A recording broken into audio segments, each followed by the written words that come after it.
दोस्तों, स्वागत है एक बार फिर से नए वीडियो में आप सभी का। तो साथियों, आज हम लोग इस सवाल को हल करेंगे।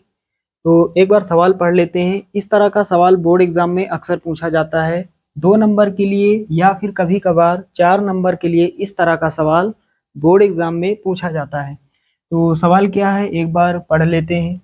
द्विघात समीकरण 2x² - 4x + 3 बराबर 0 का विविक्तकर ज्ञात कीजिए और फिर मूलों की प्रकृति ज्ञात कीजिए।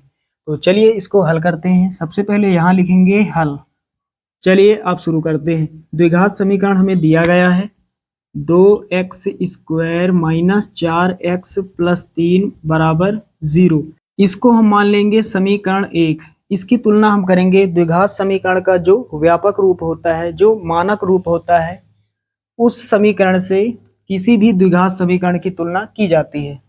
तो यहाँ पर लिखेंगे, यहाँ लिखेंगे समीकरण 1 की तुलना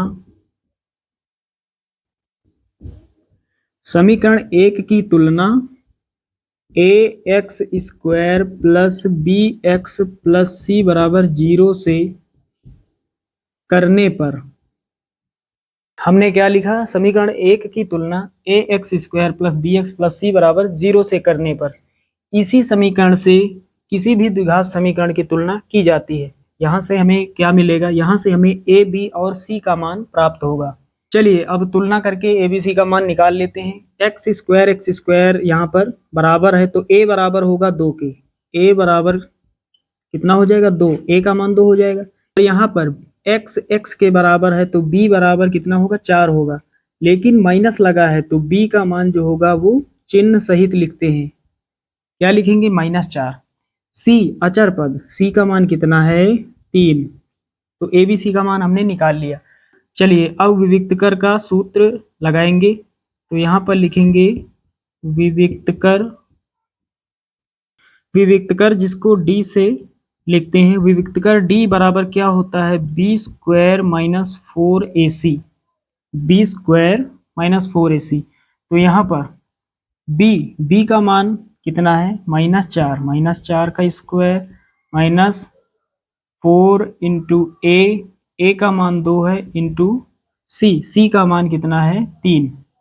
तो यहाँ पर माइनस का स्क्वायर, ऊपर सम संख्या है, माइनस हट जाएगा। 4 का स्क्वायर 16, माइनस लगाएंगे 4 दूना 8, 8 त्रिके 24। तो यहाँ पर प्लस का 16 है, माइनस का 24 है। माइनस वाली संख्या बड़ी तो माइनस का चिन्ह आगे रहेगा। अब 24 में 16 घटाएंगे, कितना बचेगा? 8।